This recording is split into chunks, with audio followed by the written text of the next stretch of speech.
Estruturação de audiolivro por Cristiane Batista. Se inscreva, agradeço. A vida simbólica. Jung. Foram feitas duas perguntas ao professor Jung. A primeira, se ele tinha alguma ideia de qual poderia ser o próximo passo do desenvolvimento religioso. Seria concebível, por exemplo, uma nova revelação, como alguns a denominariam, uma nova encarnação do Mestre do mundo, uma nova interpretação e uma nova compreensão do sentido esotérico do cristianismo, talvez com a ajuda da psicologia. Ou não haveria uma expressão coletiva, mas um período em que toda pessoa deveria fazer seu próprio contato individual e desenvolver seu estilo pessoal. A segunda, como explicar que os fiéis católicos não estariam sujeitos a neuroses, e o que poderia ser feito pelas igrejas protestantes contra a tendência de seus membros a distúrbios neuróticos. Não sou tão ambicioso quanto as perguntas que me foram feitas. Gostaria de começar com a segunda pergunta, sobre os católicos, que até agora não recebeu a devida atenção, mas que, tecnicamente considerada, merece ser vista com todo o respeito. Os senhores me ouviram dizer que os católicos são menos ameaçados por neuroses do que os membros de outras confissões religiosas. Evidentemente também há católicos neuróticos, mas é fato que em meus 40 anos de experiência não tive mais que 6 católicos praticantes entre meus pacientes. Naturalmente não conto aqueles que tiveram algum contato com católicos, ou aqueles que se denominavam católicos romanos mas não praticavam, porém, católicos praticantes, não tive mais que 6. Esta é a experiência também de meus colegas. Em Zurique estamos cercados por cantões católicos, a Suíça não chega a ter 2/3 de protestantes e o resto é católico. Além disso, temos fronteira com o sul da Alemanha que é católico. Por isso deveríamos ter um número considerável de pacientes católicos, mas não é o caso, temos muito poucos. Certa vez um estudante de teologia me fez uma pergunta bem interessante, se, conforme minha opinião, as pessoas de hoje, com problemas psicológicos, procuravam mais o médico ou um sacerdote ou pastor. Respondi que não sabia no momento, mas que haveria de me informar. Tive a ideia de fazer uma pesquisa, enviando um questionário com perguntas detalhadas. Não fui eu que elaborei o questionário, pois neste caso a pergunta seria de antemão um pré-julgamento e a resposta ficaria prejudicada. Confiei, pois, o questionário a pessoas que não se sabia que eram minhas conhecidas ou que tivessem algum relacionamento comigo. Elas despacharam o questionário e recebemos centenas de respostas interessantes. Aí estava a prova do que eu já sabia. Porcentagem muito alta. A grande maioria dos católicos disse que iria ao sacerdote e não ao médico se tivesse problemas psicológicos. A grande maioria dos protestantes disse que iria naturalmente ao médico. Recebi grande número de respostas de familiares de pastores e quase todos disseram que não procurariam o pastor, mas o médico. Posso falar sobre isso bem à vontade, pois sou filho de pastor e meu avô era uma espécie de bispo. Tive 5 tios, todos eles pastores, portanto conheço bem o assunto. Não tenho nenhuma atitude hostil para com o clero, muito ao contrário, mas isto é um fato. Também recebi respostas de judeus, mas nenhum deles falou em procurar o rabino, isto jamais lhe viria à mente.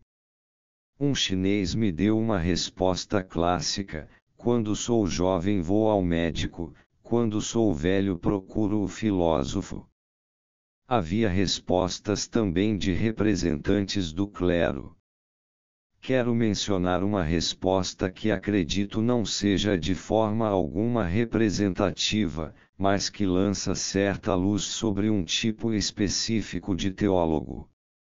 Dizia o respondente: a teologia nada tem a ver com a pessoa propriamente dita. Então, com o que ela tem a ver? Poderia alguém dizer, com Deus. Mas ninguém vai querer me dizer que a teologia se ocupa com Deus neste sentido. A teologia na verdade é destinada aos homens, se é que ela tem algum destino. Eu diria que Deus não precisa de teologia. A resposta é sintomática de certa atitude que explica muita coisa. Até agora falei de minhas experiências neste campo, mas recentemente se fizeram estatísticas na América sobre a mesma questão, apenas sob outro ângulo. Trata-se de uma espécie de avaliação do número de complexos ou de manifestações dos complexos nas pessoas. O menor número ou as menores características de complexos foram encontradas em católicos praticantes, número bem maior foi encontrado entre os protestantes e maior ainda entre os judeus. Isto foi constatado independentemente de minhas pesquisas. Um colega meu dos Estados Unidos fez esta pesquisa e ela confirma o que lhes disse. Deve, portanto, existir algo na Igreja Católica que explique este fato peculiar. Logo de saída, pensa-se na confissão. Mas este é apenas o aspecto externo. Por acaso sei muita coisa sobre a confissão porque muitas vezes tive que lidar com o clero católico, sobretudo com os jesuítas que se ocupavam com psicoterapia. Há muitos anos o clero católico estuda a psicoterapia, acompanhou cuidadosamente seu desenvolvimento. No início eram apenas os jesuítas, mas agora ouvi dizer que os beneditinos também o fazem. Existe na Igreja Católica uma antiga tradição do diretor de consciência, uma espécie de dirigente de almas, diretor espiritual. Esse diretor espiritual tem grande experiência e treino neste trabalho e muitas vezes me admirei da sabedoria com que os jesuítas e outros padres católicos aconselhavam seus pacientes. Aconteceu recentemente que uma paciente minha, uma senhora muito nobre que tinha por confessor um jesuíta, discutiu com ele todos os pontos críticos da análise que fizera comigo. Naturalmente, algumas coisas não eram bem ortodoxas e eu estava ciente de que havia um grande conflito em sua mente. Aconselhei-a por isso a discutir esses assuntos com o confessor. Era um jesuíta famoso, agora falecido. Após essa conversa franca, contou-me tudo o que ele lhe dissera. Ele confirmara tudo o que eu lhe havia dito, o que me causou surpresa, sobretudo por ter vindo da boca de um jesuíta. Isto me abriu os olhos para a sabedoria e cultura fora do comum do diretor católico de consciência. Isto explica até certo ponto por que o católico praticante vai de preferência a um sacerdote. É fato que há relativamente poucos católicos neuróticos, contudo vivem nas mesmas condições que nós.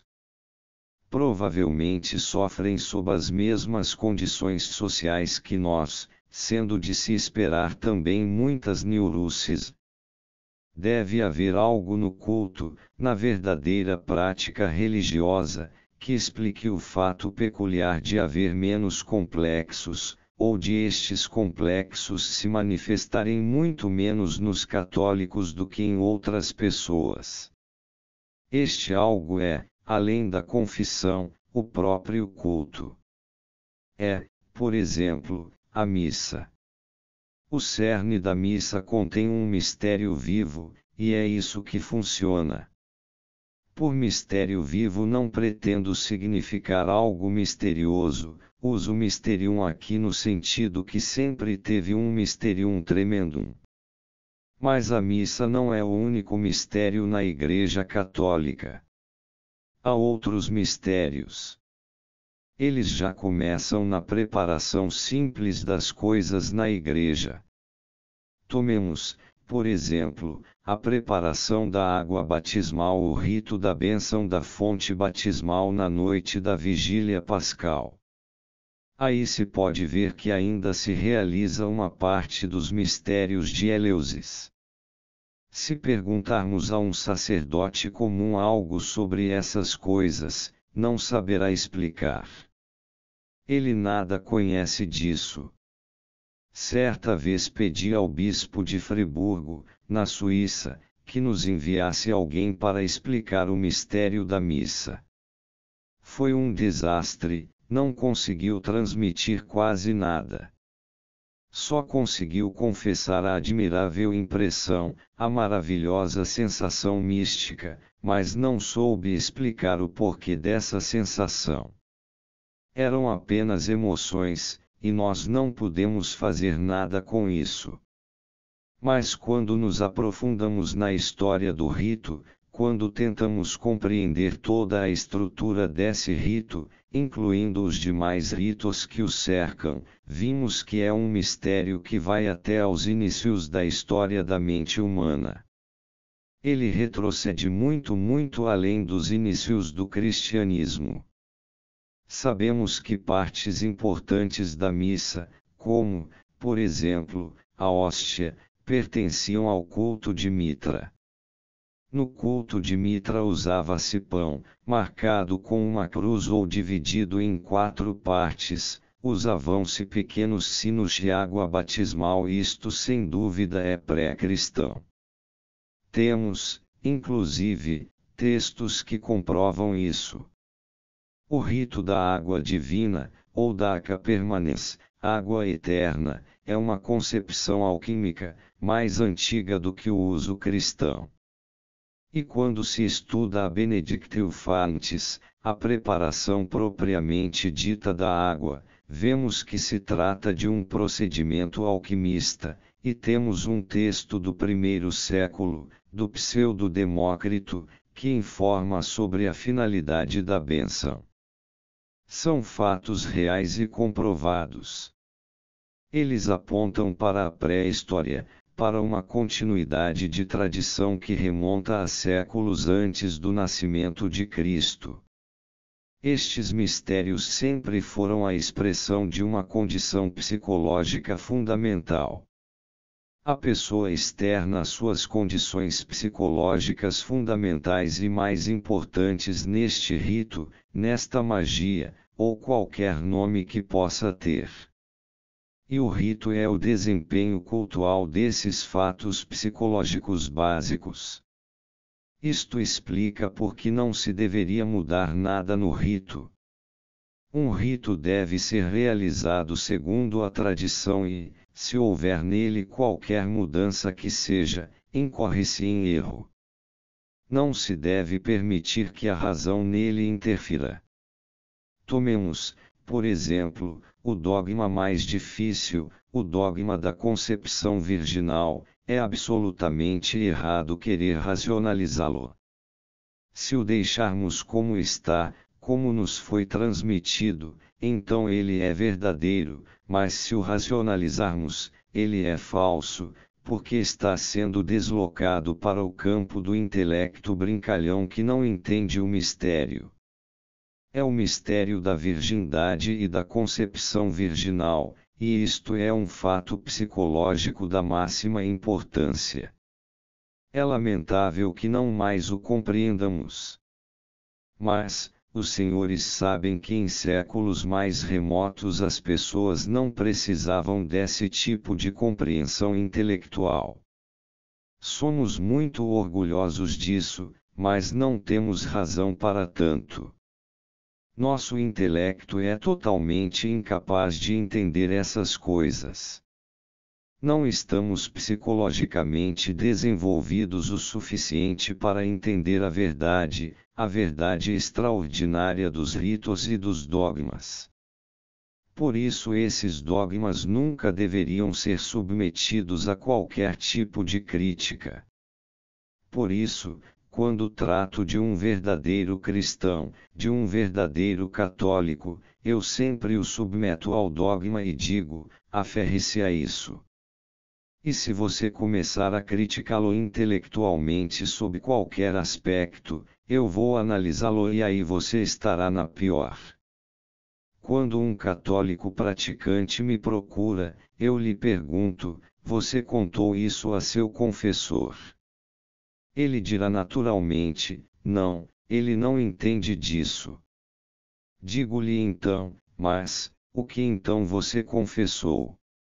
Ele responde, coisas pequenas, sem importância, mas dos pecados principais nunca falou nada. Como disse, tive como clientes certo número desses católicos 6. Fiquei orgulhoso de ter tantos e disse-lhes, você sabe que aquilo que contou é realmente sério. Agora vá a seu confessor e confesse isso, não importa se ele entende ou não. Isto deve ser levado à presença de Deus, mas se não o fizer você estará fora da igreja, então começará a análise e as coisas vão esquentar, você estará melhor protegido no seio da igreja.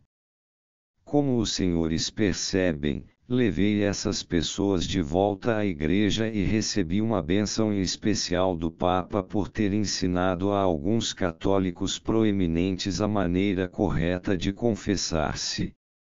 Houve, por exemplo, uma senhora que teve papel importante na guerra.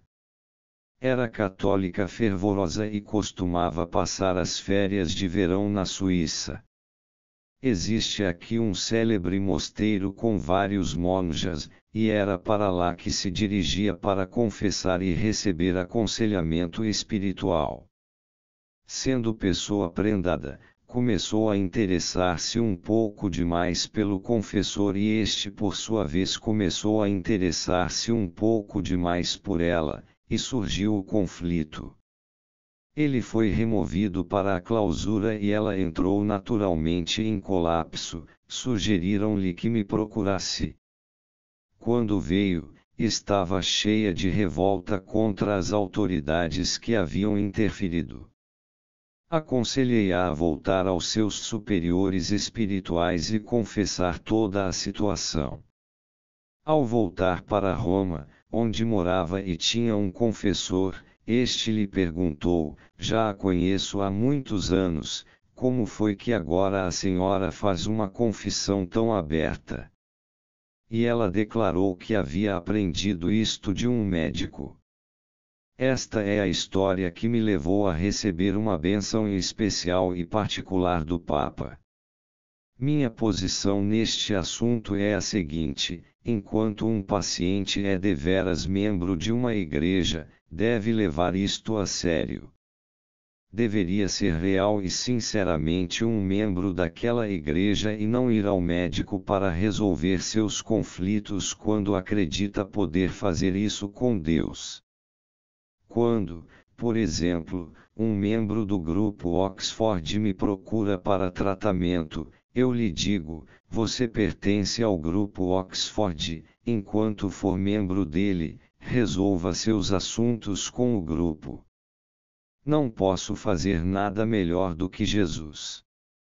Gostaria de contar-lhes um caso desses. Um alcoólico histérico fora curado pelo movimento desse grupo, e este o usou como uma espécie de caso-modelo. Mandaram-no viajar por toda a Europa, onde dava seu testemunho e dizia ter procedido mal, mas ter sido curado por esse movimento. Depois de haver contado 20 ou 50 vezes sua história, ficou cheio e recomeçou a beber. A sensação espiritual simplesmente desapareceu. O que fazer com ele? Agora dizem que se trata de um caso patológico e que ele precisa de um médico. No primeiro estágio foi curado por Jesus, no segundo, só por um médico. Tive que recusar o tratamento desse caso. Mandei-o de volta a essas pessoas e lhes disse: se vocês acreditam que Jesus curou este homem da primeira vez, ele o fará pela segunda vez.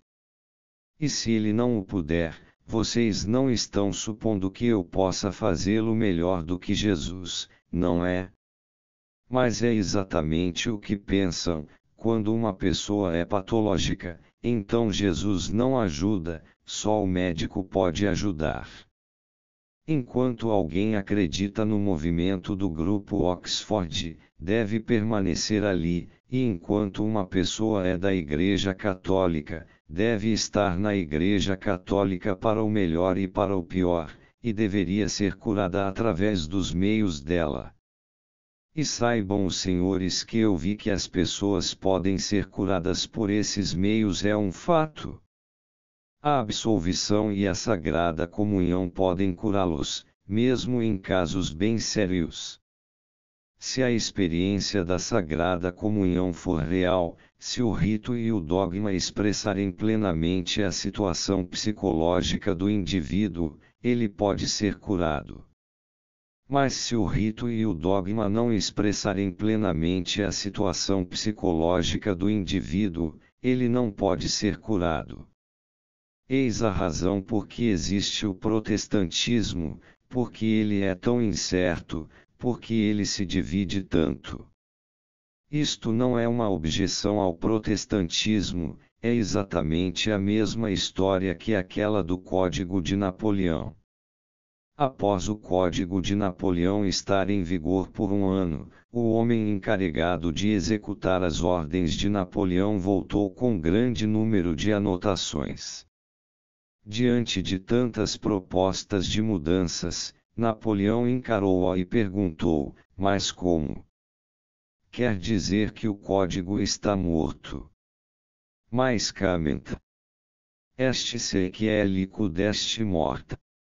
Mas o homem respondeu: ao contrário, Senhor, ele vive, ao que entrer, saia, aelviaiti. A divisão do protestantismo em novas seitas mais de 400 é sinal de vida. Mas infelizmente, no sentido eclesial, isto não é um belo sinal de vida, porque não há dogmas e nenhum rito. Falta a vida tipicamente simbólica. A pessoa humana precisa de vida simbólica.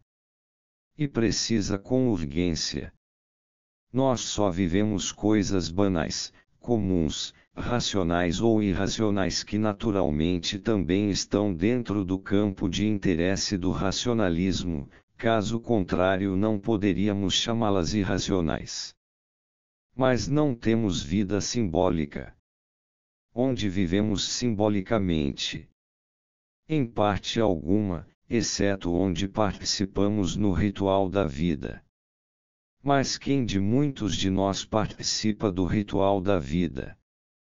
Muito poucos.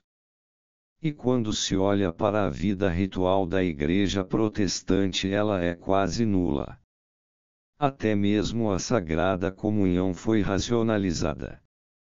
Falo isso do ponto de vista suíço. Na Igreja Suíça de tradição zwingliana, a Sagrada Comunhão não é uma comunhão, mas um memorial.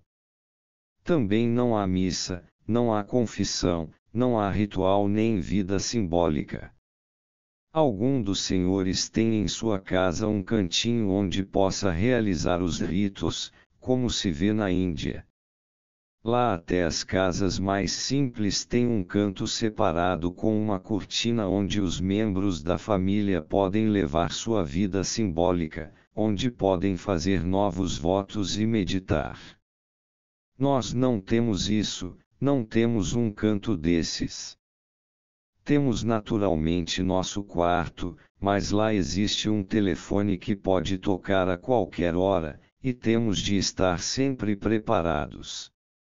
Não temos tempo, não temos lugar. Onde estão em nosso meio aquelas imagens dogmáticas ou misteriosas? Em nenhum lugar. Temos, é claro, galerias de arte onde matamos os deuses às centenas. Roubamos das igrejas aquelas imagens misteriosas, imagens mágicas, e as colocamos em galerias de arte. Isto é pior do que a matança das 300 crianças em Belém, isto é blasfêmia. Portanto, não temos vida simbólica, mas temos necessidade premente dela. Somente a vida simbólica pode expressar a necessidade da alma, a necessidade diária da alma, bem entendido. E pelo fato de as pessoas não terem isso, não conseguem sair dessa roda viva, dessa vida assustadora, maçante e banal onde são nada mais do que. No rito estão próximas de Deus, são até mesmo divinas. Pensemos apenas no sacerdote da Igreja Católica que está na divindade, ele traz a si mesmo como sacrifício sobre o altar, ele mesmo se oferece como sacrifício. Fazemos nós isto? Onde temos consciência de fazer isto? Em lugar nenhum. Tudo é banal, tudo é nada mais do que, e por isso as pessoas são neuróticas. As pessoas estão simplesmente enfastiadas de tudo, dessa vida banal, e por isso querem sensações. Querem até uma guerra, todas querem uma guerra. Todas ficam felizes quando há uma guerra e dizem, graças a Deus, finalmente acontece algo que é maior do que nós. Estas coisas entram fundo e não é de admirar que as pessoas fiquem neuróticas. A vida é racional demais, não há existência simbólica em que sou outra coisa, em que desempenho um papel, o meu papel, como um ator no drama divino da vida. Conversei certa vez com o mestre de cerimônias de uma tribo dos índios Pueblo e ele me contou algo bem interessante. Disse ele, de fato somos uma tribo pequena, e estes americanos querem interferir em nossa religião. Não deveriam fazer isso porque nós somos os filhos do Pai, o Sol.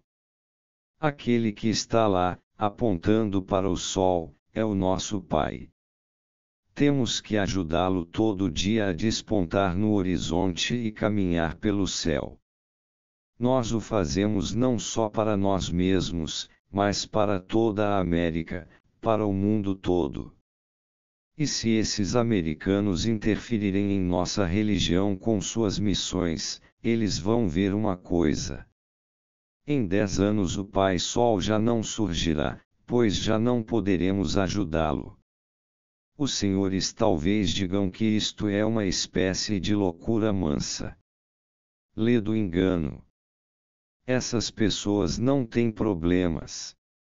Elas têm sua vida de todo dia, sua vida simbólica. Levantam-se de manhã sentindo sua grande e divina responsabilidade, elas são os filhos do Sol, o Pai, e sua tarefa diária é ajudar o Pai a despontar no horizonte não só para si mesmos mas para o mundo todo. Os senhores deveriam ver essas pessoas, elas têm uma dignidade plenamente natural. E eu o compreendi quando o índio me disse, repare nesses americanos, estão sempre procurando alguma coisa. Estão cheios de inquietação, sempre procurando, sempre na vã esperança de encontrar alguma coisa. O que estão procurando? Não há nada para ser procurado. Isto é verdade. Podemos ver os turistas viajantes sempre procurando alguma coisa, sempre na vã esperança de encontrar algo. Em minhas inúmeras viagens encontrei pessoas que já estavam na terceira viagem ao redor do mundo ininterruptamente viajando. Sempre a caminho, procurando.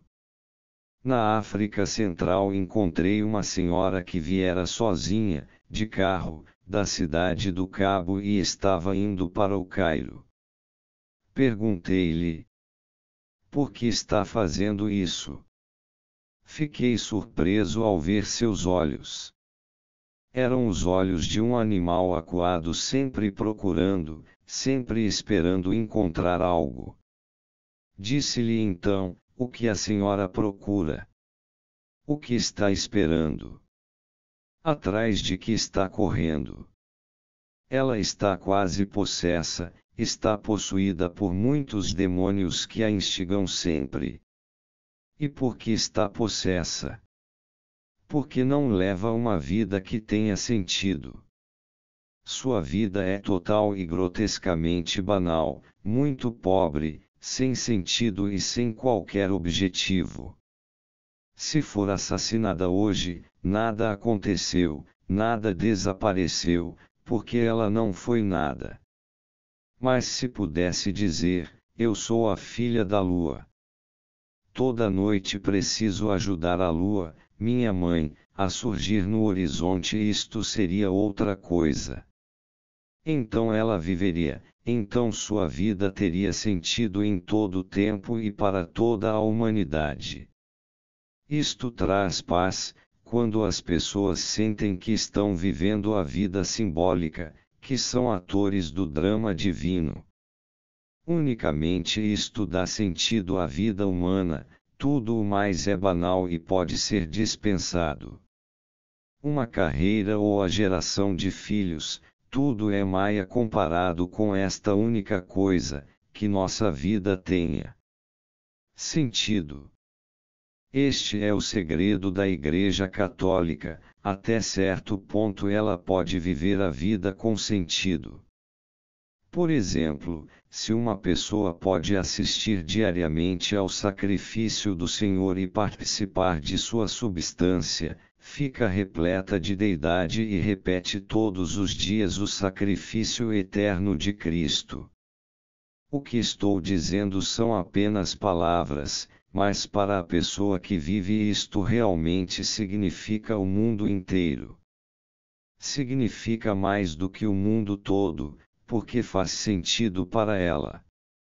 Isto exprime o desejo da alma, exprime os fatos reais de nossa vida inconsciente. Quando o sábio diz: a natureza exige a morte, ele quer dizer exatamente isso. Creio que podemos agora passar à questão seguinte.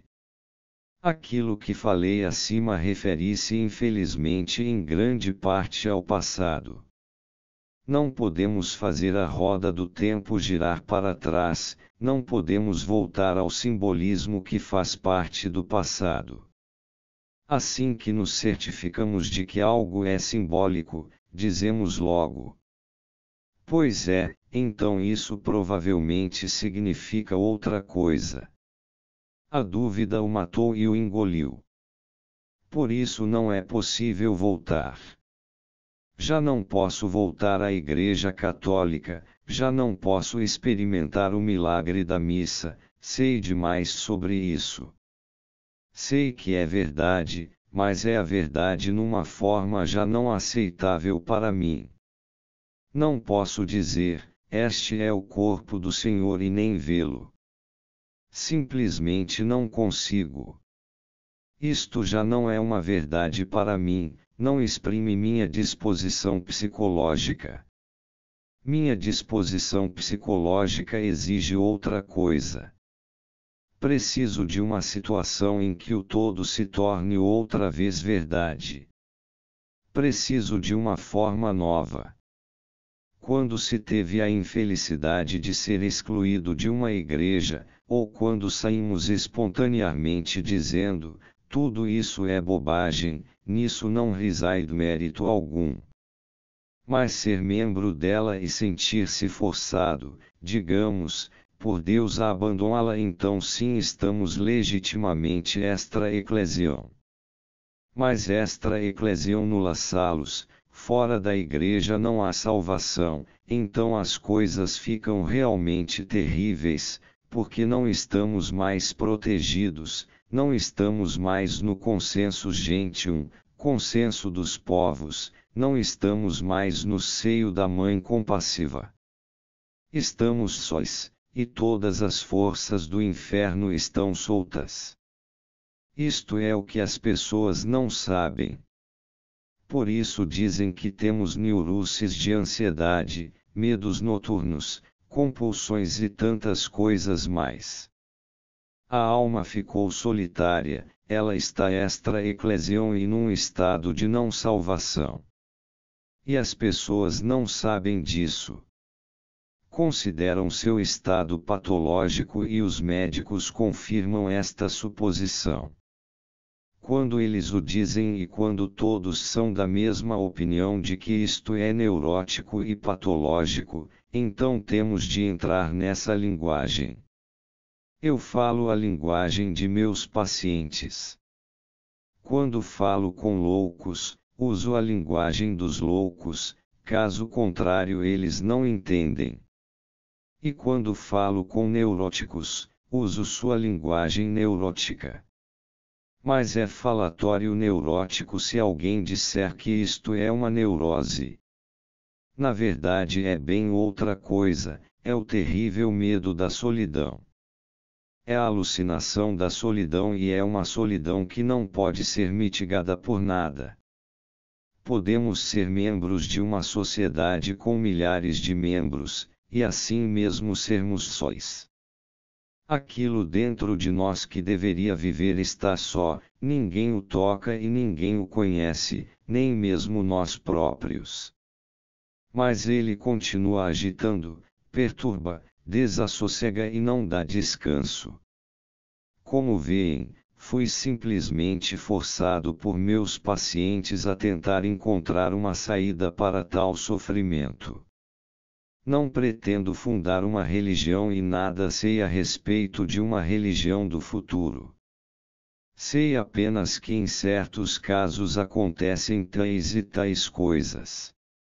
Tomemos, por exemplo, um caso qualquer, quando vou bastante fundo, se o caso o exigir ou se algumas circunstâncias forem favoráveis, posso observar certas coisas evidentes como, por exemplo, que os fatos inconscientes vêm à superfície e se manifestam de forma ameaçadora.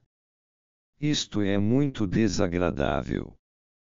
Por isso Freud teve que inventar um sistema para proteger a si mesmo e as outras pessoas contra a realidade do inconsciente, dando uma explicação altamente deficitária dessas coisas, uma explicação que sempre começa com nada mais do que a explicação de cada sintoma neurótico já é conhecida há muito tempo. Temos uma teoria a respeito, tudo se deve a uma fixação no pai ou na mãe, tudo é bobagem e por isso pode ser rejeitado. Mas, fazendo assim, estamos rejeitando nossas almas. Estou com fixação em minha mãe, quando entender todas as possíveis fantasias que tenho com minha mãe, ficarei livre dessa fixação. Se o paciente o conseguir, terá perdido sua alma. Cada vez que alguém aceitar esta explicação, terá perdido sua alma. Não ajudará a sua alma, apenas substituirá sua alma por uma explicação, uma teoria. Lembro-me de um caso bem simples. Era uma estudante de filosofia, mulher muito inteligente. Isso aconteceu quase no início de minha carreira, quando eu era um médico recém-formado e não conhecia nada além dos ensinamentos de Freud. Tratava-se de um caso de neurose não muito grave, e eu estava plenamente convencido de que poderia ser curado, mas não foi o que aconteceu. A moça havia desenvolvido uma terrível transferência de pai para mim e projetou em mim a figura do pai. Disse-lhe eu: como pode ver, eu não sou seu pai. Ela respondeu: eu sei que não é meu pai, mas sempre parece que o Senhor é meu pai. Ela agia de acordo com isso e se apaixonou por mim, tornei-me seu pai, irmão, filho, amante, marido e, evidentemente, seu herói e salvador, tudo que se pudesse imaginar. Eu lhe disse: você vê que tudo isso é absurdo. Ela retrucou: mas não consigo viver sem isso. O que poderia eu fazer? Uma explicação depreciativa não ajudaria.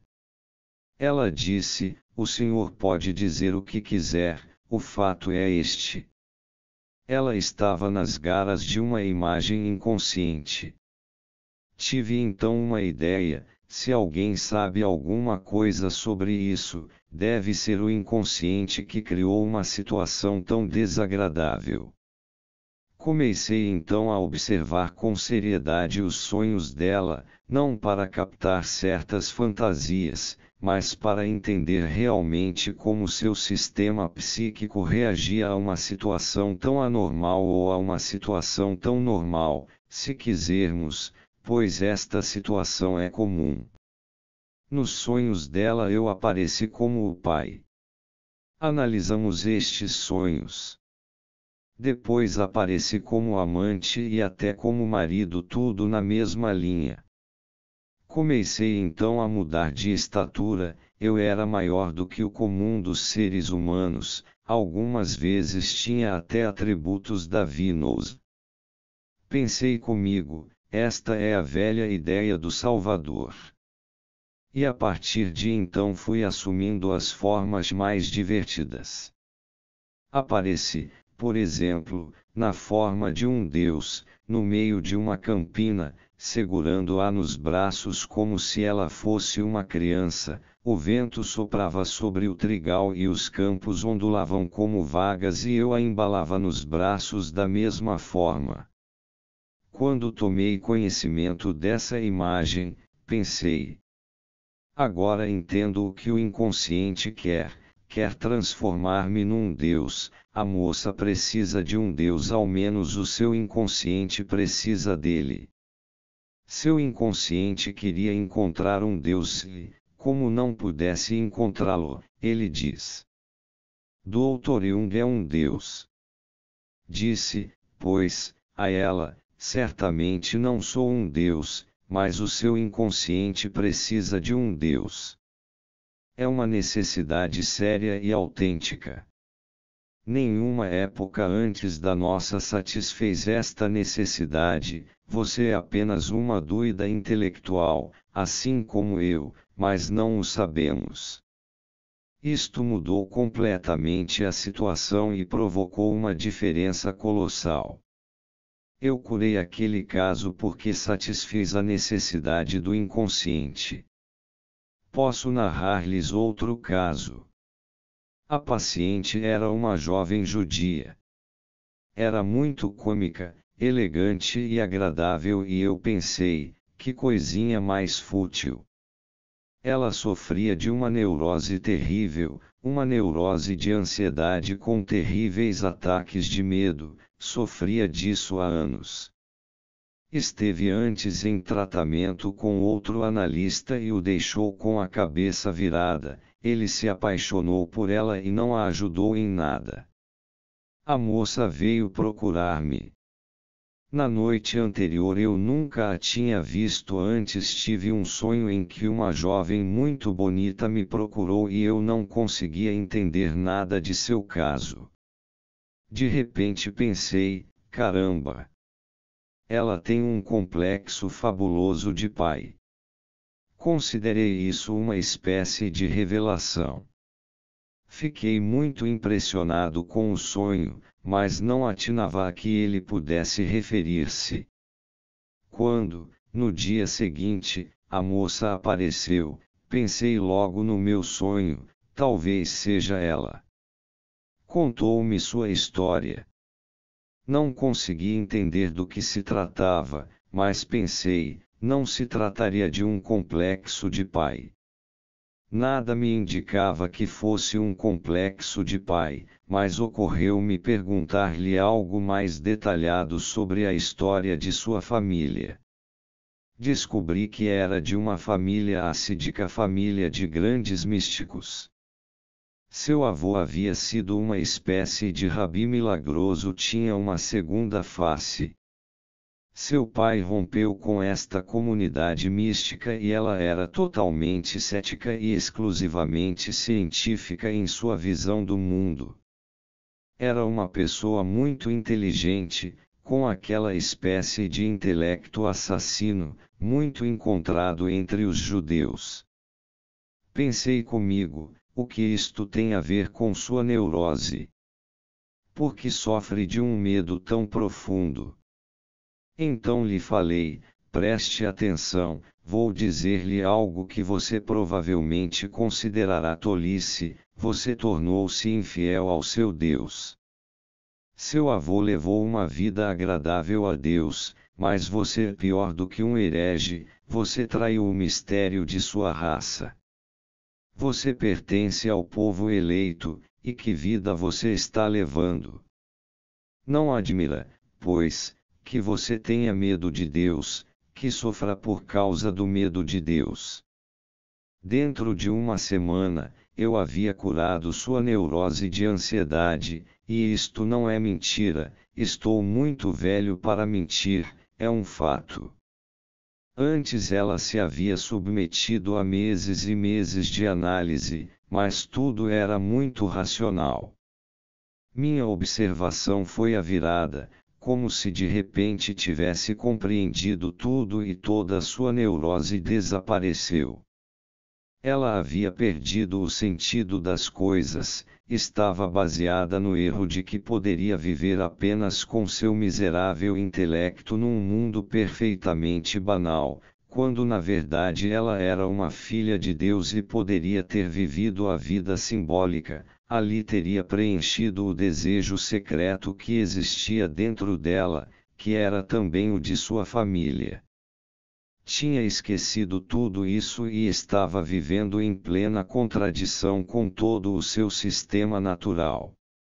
De repente sua vida passou a ter sentido e ela pôde viver novamente. Toda a sua neurose se esborou. Em outros casos não é tão simples, aliás, não foi tão fácil assim. Não darei outros detalhes desse caso. Foi um caso muito instrutivo, mas prefiro trazer casos em que as coisas não são tão simples, onde é preciso guiar as pessoas com vagar e esperar por muito tempo que o inconsciente crie os símbolos que as tragam de volta à vida simbólica original. Para tanto é preciso conhecer muita coisa sobre a linguagem do inconsciente, sobre a linguagem dos sonhos. Então poderemos ver as imagens extraordinárias que os sonhos produzem. Estas imagens são encontradas na história sob nomes diferentes. A quantidade delas é ignorada, mas encontramos-las numa literatura que, como tal, é obsoleta. Quando conhecemos por acaso estes símbolos, podemos explicar aos pacientes a intenção do inconsciente. Naturalmente não posso descrever de todo essas coisas, apenas mencioná-las. Baseado em minhas observações, sei que o moderno inconsciente tem a tendência de criar um estado psicológico que encontramos, por exemplo, no misticismo medieval. Encontramos certas coisas no mestre Eckhart, encontramos muita coisa no gnosticismo, isto é, uma espécie de cristianismo esotérico. Encontramos em toda pessoa a ideia do Adão Kadmon, o Cristo em nós.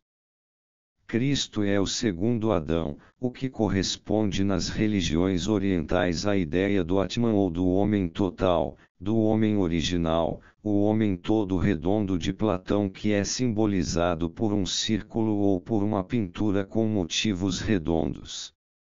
Encontramos todas essas ideias na mística medieval, na literatura alquimista em geral, desde o primeiro século da era cristã.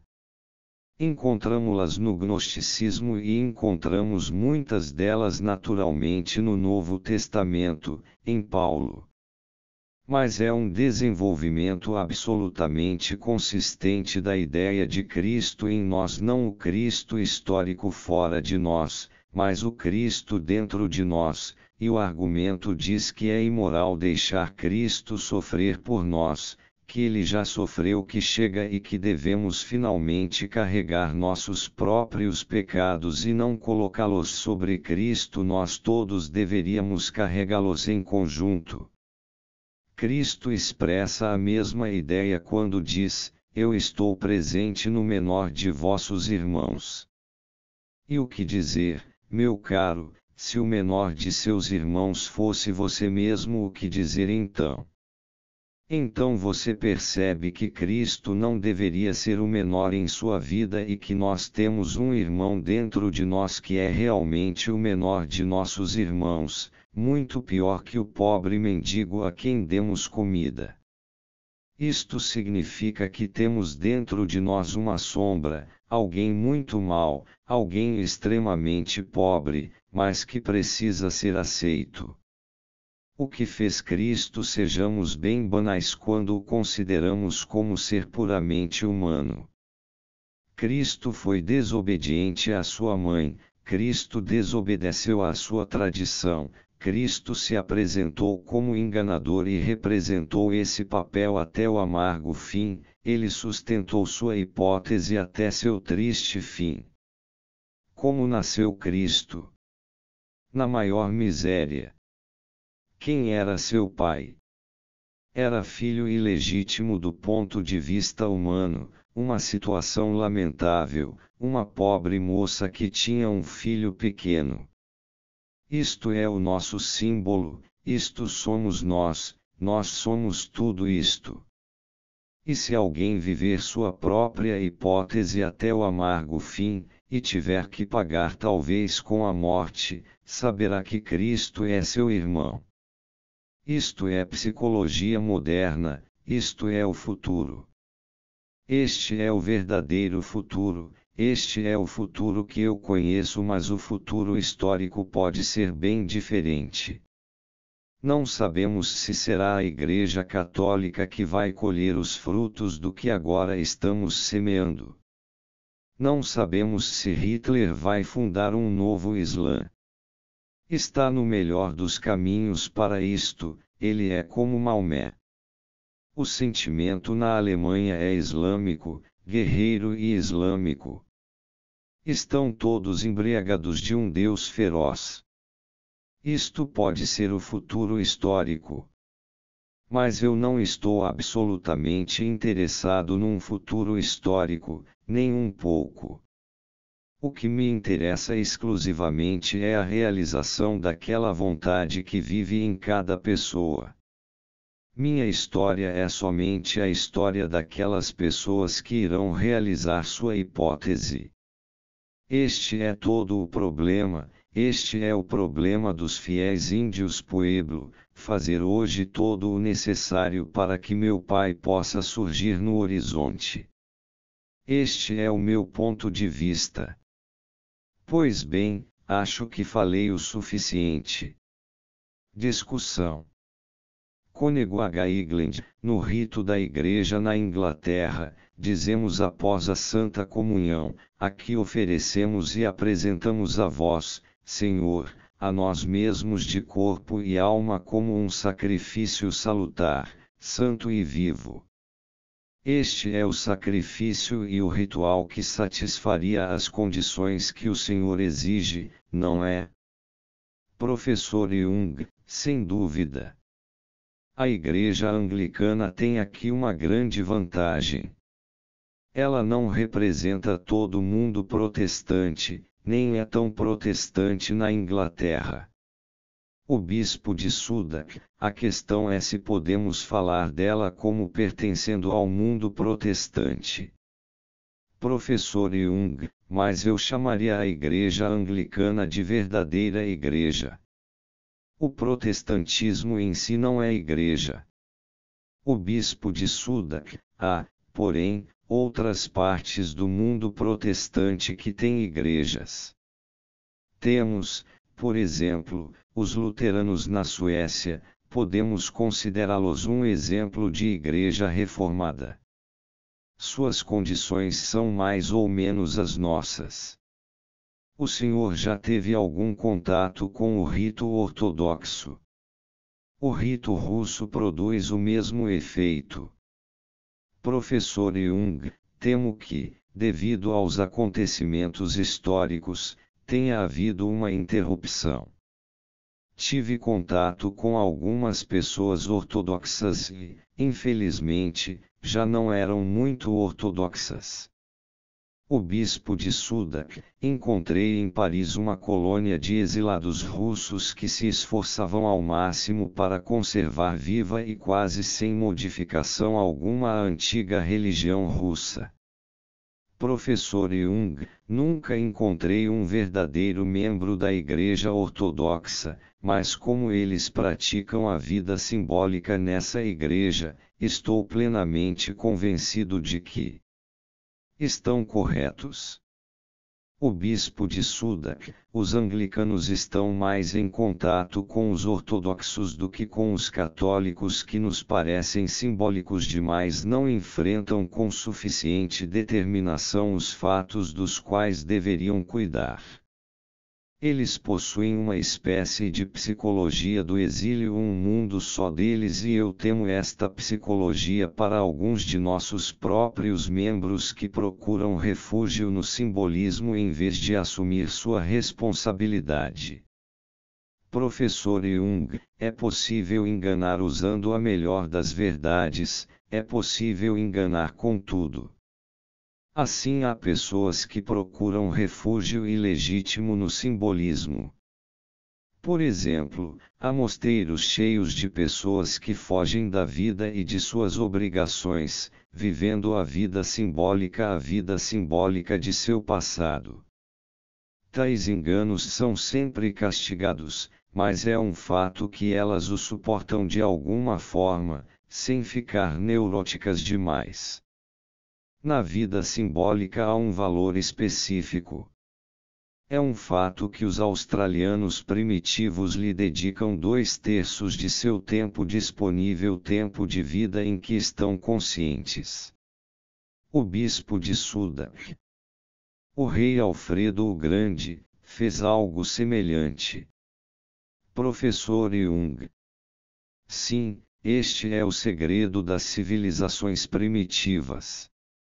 O bispo de Sudak era um homem muito prático, com influência civilizadora. Professor Jung, sim, pois o simples fato de alguém viver a vida simbólica tem uma influência extraordinariamente civilizadora. Essas pessoas são bem mais civilizadas e criativas por causa da vida simbólica. As pessoas apenas racionais têm pouca influência, tudo nelas se resume a discurso e com discurso não se vai longe. Cônego Igland, mas os símbolos também podem apelar à razão, a uma razão esclarecida. Professor Jung, podem sim. Os símbolos criam muitas vezes uma extraordinária intensidade de vida mental, inclusive de vida intelectual. Se perpassarmos a literatura patrística, encontraremos montanhas de emoção, tudo escondido sob o simbolismo. Revido. De Glamorgan, mas o que devem fazer os protestantes agora, especialmente nós os da esquerda, as igrejas livres, os não conformistas? Não temos símbolo algum. Nós os rejeitamos de plano. Nossas igrejas são mortas, nossos púlpitos são tribunas de discursos. Professor Jung, perdoe-me, os senhores ainda têm muitos símbolos. Os senhores não falam de Deus ou de Jesus. Vejam bem, o que poderia ser mais simbólico? Deus é o símbolo dos símbolos. Mr. Morgan, mesmo este símbolo se torna uma contradição. Há muitas pessoas em nossas igrejas que conseguem acreditar em Jesus, mas não em Deus. Professor Jung. É certo. Também na Igreja Católica há muitos que acreditam na Igreja, mas não em Deus, nem em outra coisa qualquer. O bispo de Sudak, até onde isso tem a ver alguma coisa? A Igreja Católica Romana não tem apenas um sistema completo de símbolos, mas ele está vinculado à confissão da certeza absoluta, o dogma da infalibilidade. Isto deve ter influência direta sobre o valor dos símbolos. Professor Jung, 661. Isto é importante. A Igreja está absolutamente certa, totalmente certa em insistir nesta validade incondicional, caso contrário abriria as portas para a dúvida. Dr. Harlin. Também para o conflito e a neurose. Professor Jung. Sem dúvida. Por isso extra ecclesiam nulla salus. O bispo de Sudak. Todas as formas de conflito são neuroses. Professor Jung. Somente quando o intelecto se afasta daquela observância simbólica. Quando o intelecto não está a serviço da vida simbólica, ele se torna demoníaco, ele torna a pessoa neurótica. Mr. Morgan, poderia haver uma transição, uma passagem de um sistema para outro, e isto não seria neurótico. Professor Jung, a neurose é uma fase transitória, é a intranquilidade entre duas posições. Mr. Morgan, pergunto isso porque sinto atualmente que há grande quantidade de neurose entre os protestantes por causa do preço que se deve pagar ao passar-se de um estado para outro. Professor Jung, é justamente isso que quero dizer com extra ecclesiam nulla salus. A pessoa entra numa fria muito grande quando abandona a igreja, por isso não desejo isso a ninguém. Insisto na validade da igreja original. O bispo de Sudak, o que fazer com a grande maioria das pessoas com que temos de lidar que não pertencem a nenhuma igreja? Elas dizem que são da igreja anglicana, mas não pertencem a ela em nada. Professor Jung, receio que nada se pode fazer com essas pessoas. A igreja está aí e é válida para os que estão nela. Os que estão fora das paredes da igreja não podem ser trazidos de volta por meios comuns. Mas gostaria que o clero entendesse a linguagem da alma e que o clérigo fosse um diretor de consciência. Por que seria eu um diretor de consciência? Eu sou médico e não tenho preparo para isso. Tratasse de uma vocação natural do clérigo, ele deveria fazê-lo. Por isso gostaria que surgisse uma nova geração de pessoas do clero que fizessem o mesmo que se faz na Igreja Católica, tentar traduzir a linguagem do inconsciente, inclusive a linguagem dos sonhos, para uma linguagem inteligível. Sei, por exemplo, que existe agora na Alemanha o Círculo de Berneuschen, um movimento litúrgico cujo representante principal é um homem com grande conhecimento dos símbolos. Ele me deu uma série de casos que pude comprovar, em que traduziu, com grande êxito, para a linguagem dogmática as imagens dos sonhos, e estas pessoas voltaram calmamente para o ordenamento da igreja. Alguns de nossos neuróticos não têm nenhuma desculpa e nenhum direito de ser neuróticos. Eles pertencem a uma igreja, e se a gente conseguir que eles voltem à igreja, nós os teremos ajudado. Muitos de nossos pacientes se tornaram católicos, outros voltaram à sua igreja original. Mas isto deve ser algo que tenha substância e forma. Não é verdade que toda pessoa que analisamos dê forçosamente um pulo no futuro. Talvez ela seja determinada por uma igreja e, se puder voltar à igreja, talvez isto seja o melhor que lhe possa acontecer. Mr. Morgan. E se ela não puder? Professor Jung, aí o caso é problemático. A pessoa tem que sair procurando, tem que descobrir o que sua alma diz, tem que atravessar a solidão de uma terra ainda deserta. Publiquei este exemplo de um grande cientista, muito famoso e que ainda vive. Ele queria saber o que o inconsciente lhe dizia e conseguiu uma pista admirável.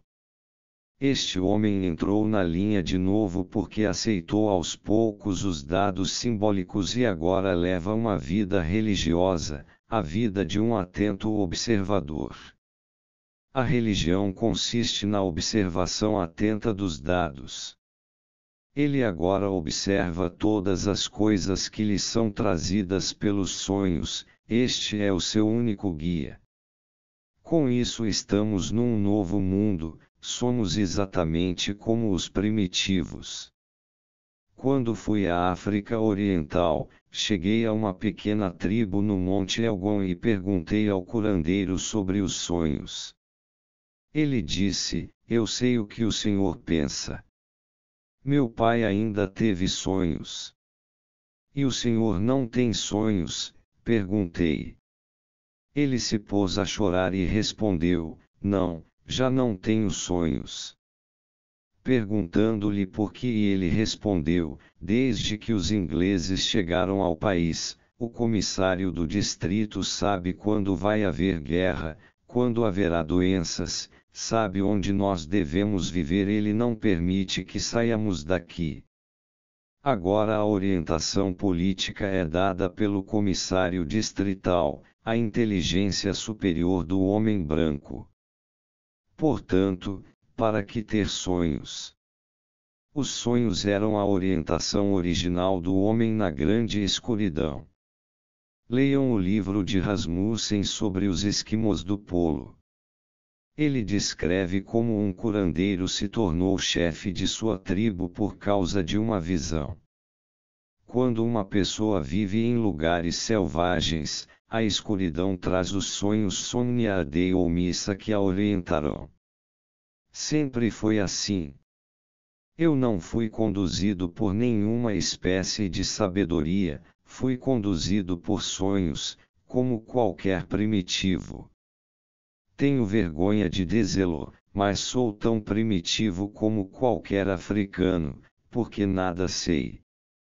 Quando alguém está no escuro, ele agarra a primeira coisa à mão e esta coisa é o sonho. E podemos estar certos de que o sonho é o nosso amigo mais chegado. O sonho é o amigo daqueles que já não são orientados pela verdade tradicional e, por isso, estão isolados. Este foi o caso dos antigos filósofos alquimistas. No Tractatus Aureus, de Hermes Trismegisto, encontramos uma passagem que confirma o que eu disse sobre o isolamento. Deus, in quaest adjuvatilcuius libe sequestrat, Deus, em quem está a ajuda daqueles que estão isolados. Hermes era ao mesmo tempo um verdadeiro diretor de almas e a própria encarnação da inspiração, representando assim o inconsciente manifesto nos sonhos. Os senhores podem ver que aquele que caminha sozinho e não tem orientação, esse tem o somnia dei omissa, ele não tem comissário distrital. É claro que, quando temos um comissário desses, não precisamos de sonho, mas, quando estamos sós, a coisa é diferente. O bispo de Sudak, um católico praticante, tem um comissário distrital, uma autoridade, e não precisa de sonhos. Professor Jung, concordo. Contudo, há pessoas na igreja que têm somnia dei omissa, e a igreja é bastante cuidadosa em apreciar a importância desses sonhos. Ela não nega o fato de haver somnia dei omissa, a igreja se reserva o direito de julgar, mas leva em consideração esses sonhos. Tenente-Coronel H.M. Edwards. Os padres católicos são treinados para ser psicoterapeutas. Professor Jung. Sim. Tenente-Coronel Edwards. Mas não aqui na Inglaterra. Professor Jung, não, mas os jesuítas sim. Por exemplo, o confessor Morindina é um jesuíta treinado em psicoterapia. Dr. A.D. Belilius. Na escola junguiana. Professor Jung. Em todas as escolas. Creio que ele não vá tão longe quanto eu. Perguntei-lhe sobre sua opinião quanto aos sonhos e ele disse: bem, temos que ser cuidadosos e nós somos um pouco retrações. Temos o auxílio da graça da Igreja. Correto, disse eu, o senhor não precisa de sonhos. Eu não posso dar absolvição. Não tenho os meios da graça, por isso devo ouvir os sonhos. Eu sou um primitivo e o senhor um homem civilizado. Em certo sentido, esse homem é mais admirável do que eu. Ele pode ser um santo, eu não posso sê-lo. Posso apenas ser um africano muito primitivo e agarrar-me ao que está mais próximo, bastante supersticioso. Tenente-Coronel Aviador T.S. Ripon. O que o senhor acha da questão da vida após a morte? Professor Jung, ainda não estive lá conscientemente. Quando morrer, direi, agora vamos ver. No tempo presente tenho esta forma e digo, o que temos aqui? Vamos fazer tudo o que pudermos aqui. Se após a morte eu perceber que há nova vida, direi, vamos viver outra vez a Aquarunifua. Eu nada sei sobre isso, mas posso dizer-lhe, o inconsciente não conhece tempo. Parte de nossa psique não está no tempo nem no espaço. Espaço e tempo são meras ilusões, e assim não existe tempo para determinada parte de nossa psique. Mr. Derek Keating, o senhor escreveu em algum lugar que para muitas pessoas a crença numa vida futura era necessária para sua saúde psicológica. Professor Jung, sim. Perderíamos o equilíbrio se não considerássemos a imortalidade. Quando os sonhos confrontam alguém com o problema, então deveríamos decidir. Se eles não o fazem, deixe ficar como está. Mas se eles o confrontarem, é preciso dizer, preciso descobrir o que sinto a respeito. Digamos que não existe algo como imortalidade, nenhuma vida após a morte, o que passarei a sentir então? Como viverei com esta convicção? Neste caso, talvez seu estômago comece a criar problemas. Então você diz, digamos que eu seja imortal, e aí você se sente bem e chega a esta conclusão: isto deve estar certo. Como podemos saber? Como sabe um animal que o bocado de capim que comeu não é venenoso? E como sabem os animais que algo é venenoso? Eles adoecem. É assim que conhecemos a verdade é aquilo que nos ajuda a viver adequadamente. Reverendo Francis Boyd. Aquilo que funciona, o teste pragmático. Professor Jung, aquilo que realmente funciona. Não tenho opinião formada sobre essas coisas. Como poderia? Sei apenas que vivo erradamente se viver de certa forma. E se viver de outra forma, então sei que vivo corretamente. Quando, por exemplo, os índios Pueblo acreditam que são filhos do Pai Sol, então está tudo em ordem com eles. Por isso eu digo, eu desejaria poder ser um filho do Sol. Mas, infelizmente, não dá. Não posso fazer isso. Meu intelecto não o permite. Devo, portanto, encontrar outra forma para mim. Mas eles estão certos. Seria o maior erro dizer a esta gente que eles não são filhos do Sol. Eu tentei, por exemplo, usar o argumento de Santo Agostinho: Deus não é o Sol, mas é aquele que fez o Sol.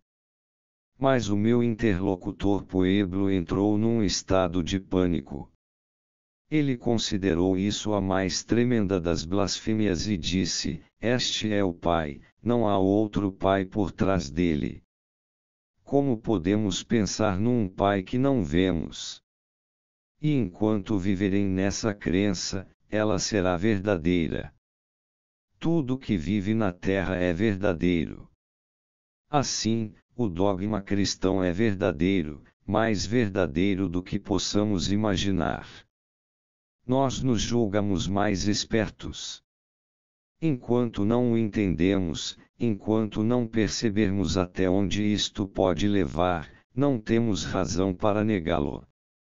Quando vemos que estamos fora, então temos o que chamamos de ponto de vista superior. Isto é outra coisa. A análise é apenas um meio de tomarmos consciência de nossa perplexidade. Todos estamos à procura. O bispo de Sudak, diria o Senhor, o mesmo dos nazistas e muçulmanos, afirmando que estão certos em continuar na sua fé. Professor Jung, Deus é terrível. O Deus vivo é um medo vivo. Considero que Maomé foi um instrumento para aquele povo. Por exemplo, todas as pessoas repletas de um poder misterioso são sempre muito desagradáveis para os outros. Estou convencido de que algumas pessoas no Antigo Testamento eram bem desagradáveis. Revido. W. Hopkins, aí sempre houve um conflito entre ciência e religião. Atualmente este conflito não é tão agudo como antigamente. Como conseguir uma conciliação que seja obviamente aquilo que precisamos? Professor Jung, não há conflito entre religião e ciência. Trata-se de uma ideia bem antiquada. A ciência deve ocupar-se do que existe. A religião, e ela é uma das manifestações mais essenciais do espírito humano. É um fato, e a ciência não tem nada a dizer sobre isso. Ela apenas deve confirmar que existe esse fato. A ciência sempre corre atrás dessas coisas, ela não procura explicar os fenômenos. A ciência não pode estabelecer uma verdade religiosa. A verdade religiosa é essencialmente uma experiência, não é uma opinião. A religião é uma experiência absoluta. Uma experiência religiosa é absoluta, portanto não pode ser discutida. Quando alguém, por exemplo, teve uma experiência religiosa, então ele a teve e ninguém pode tirá-la dele. Mr. Hopkins, no século XIX os cientistas eram mais propensos ao dogmatismo do que hoje em dia. Rejeitavam toda e qualquer religião como uma ilusão. Mas atualmente eles a admitem e eles mesmos a experimentam. Professor Jung, nossa ciência é fenomenologia. No século XIX a ciência trabalhava na ilusão de que ela podia estabelecer uma verdade. Nenhuma ciência pode estabelecer uma verdade. Mr. Hopkins. Mas é a ciência do século XIX que o povo comum tem hoje em dia. Este é o nosso problema. Professor Jung, sim, esta é a situação. Ela penetrou até as camadas mais baixas da população e fez um mal imenso. Quando os asnos se apoderam da ciência, isto é terrível. Estas são as maiores epidemias mentais de nossa época. E tudo uma tremenda loucura.